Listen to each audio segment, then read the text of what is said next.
Tonight, we have nearly 300 confirmed cases of coronavirus here in Georgia. Today, Governor Kemp asked the president for three things. During the president's conference call with the country's governor, it took about 90 minutes as he was talking to people. He was visiting FEMA as it was happening. One of Governor Kemp's requests were concerns about federal medical facilities in Cobb County. Nearly 500 passengers from a Grand Princess cruise ship were taken to Dobbins Air Force Base for quarantine after people on board the ship tested positive for the virus. Kemp says about 200 people are still at Dobbins, and he is hoping to keep that medical facility open when the quarantine is over. When those visitors leave, I would like for you to consider leaving that facility stood up to help us with the surge that we're seeing in our, especially at Metro Atlanta area hospitals.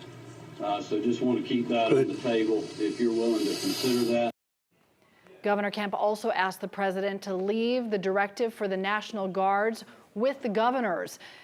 Governor Kemp expressed that governors like himself are on the front lines and have the best insight where the National Guard should be directed. President Trump's response, great idea, that's done.